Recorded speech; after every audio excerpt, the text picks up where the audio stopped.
శ్రీ అన్నపూర్ణ వంటశాలలో ఈరోజు మీరు చూడబోయే రెసిపీ వెల్లుల్లి కారం అండి. వెల్లుల్లి కారం తరచుగా జ్వరం వచ్చినప్పుడు కానీ ఎక్కడన్నా ప్రయాణానికి వెళ్ళినప్పుడు కానీ ఇడ్లీ పౌడర్ లాగా దోశ పౌడర్ లాగా చాలా ఉపయోగపడుతుంది మనకు. అలాంటి పౌడర్ని మనం ఈరోజు రెడీ చేసుకోబోతున్నాము. దాని కొరకు ముందుగా మనకు అవసరం ఉంది ఎండుమిర్చి అండి, ఒక 50 గ్రాములు తీసుకున్నాను. మళ్ళీ కొన్ని వెల్లుల్లి దెబ్బలు కావాలి. ముందుగా మనము మిర్చినన్నిటిని మనము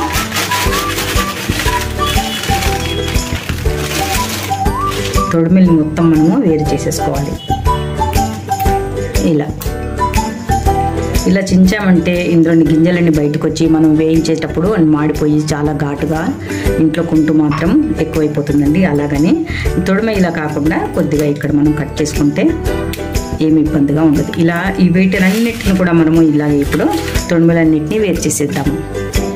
ఎండుమిర్చిని ఎంతో చక్కగా క్లీన్ చేసేసానండి. తొడిమెలు లేకుండా అన్నీ క్లీన్ చేసేసాను. ఇది పక్కన పెట్టుకొని ఇప్పుడు ఇందులోకి ఏమేం కావాలంటే మనకు ఒక 3 స్పూన్ల గసగసాలు తీసుకున్నాను.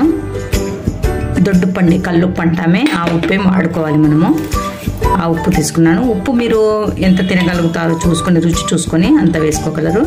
ఒక 3 స్పూన్ల ధనియాలు, ఎండు కొబ్బరి తురిమాను.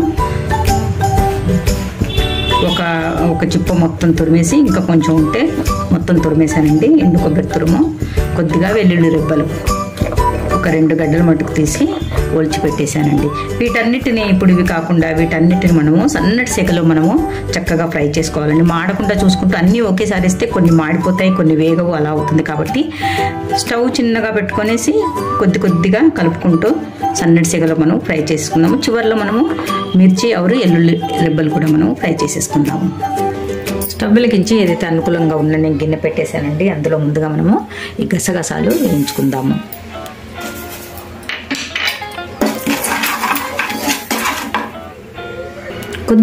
కొద్దిగా వేడెక్కితే చాలండి, చక్కగా వేడైపోయాయి ఇవి. వీటిని కూడా మనం బయటకు తీసేద్దాం ఇప్పుడు. అలాగే ధనియాలు కూడా కొంచెము వేడెక్కే వరకు మనము గ్యాస్ పైనే ఉంచిద్దాం. అలాగే 3 స్పూన్ల వరకు పెద్ద స్పూన్ల వరకు నువ్వులు కూడా తీసేసుకున్నానండి. వెయిట్లో చూస్తే 50 గ్రాముల వరకు ఉన్నాయి ఇవి. 50 గ్రాముల నువ్వులు కూడా మనము దూరగా వేయించేసేసుకుందాము.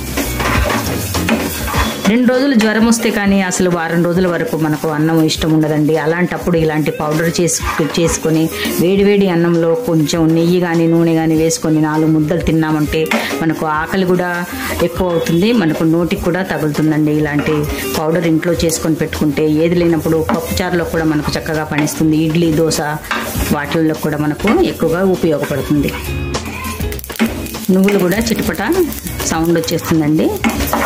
ఇదే టైంలో వీటిని తీసేద్దాం. అలాగే వెండి కొబ్బరి కూడా కొంచెం కలర్ చేంజ్ అవ్వకుండా పచ్చిదనం పోయే వరకు చూసుకోవాలి. కానీ బాగా వేగితే సన్నవన్నీ మాడిపోతూ ఉంటాయండి. అలాగని తొందరగానే వీటిని బయటికి తీసేసేయాలి.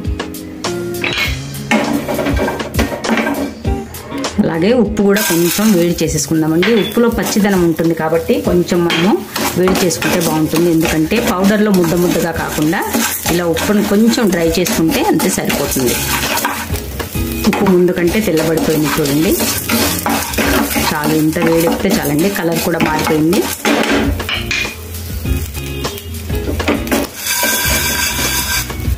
ఒలిచిపెట్టిన వెల్లుల్లి రెబ్బను కూడా కొంచెం మనము డ్రైగా చేసేసుకుందాము. చివరిలో ఎండుమిర్చి వేసుకుందామండి. ఎండుమిర్చి కోసము ఒక 2 చిన్న స్పూన్ల వరకు ఆయిల్ తీసేసుకున్నాను. ఇప్పుడు ఎండుమిర్చిని మొత్తం వేయించేసుకుందాము.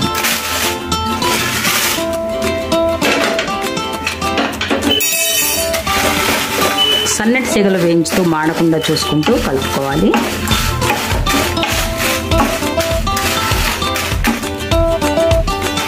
ఎండుమిర్చి కూడా చక్కగా వేగి చక్కటి స్మెల్ కూడా వచ్చేస్తుందండి. ఇదే టైంలో మనం స్టవ్ ఆఫ్ చేసేసుకుందాము.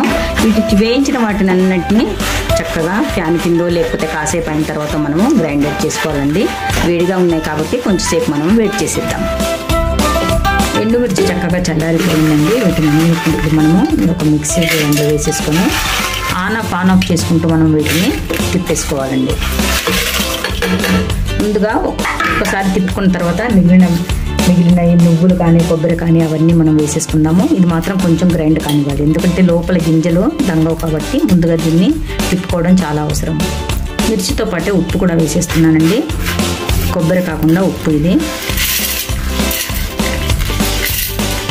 మొత్తం రెడీ అయిన తర్వాత ఒకవేళ ఉప్పు కానీ తక్కువ అనిపిస్తే మనము ఇంట్లో ఉన్న ఫ్రైలో వాడుకునే సన్నుప్పు కూడా మనం ఇందులో వేసేసుకొని కలుపుకోవచ్చు.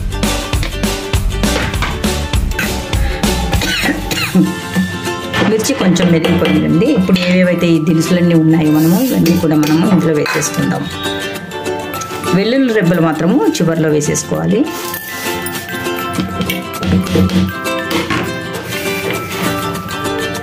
ఇందులోనే గసగసాలు కూడా వేసాను, అలాగే వేయించి రెడీ పెట్టుకున్న ధనియాలు కూడా. మొత్తం గోధుమ పిండిలా కాకుండా ఇలా రవ్వలాగానే ఉంటే బాగుంటుందండి.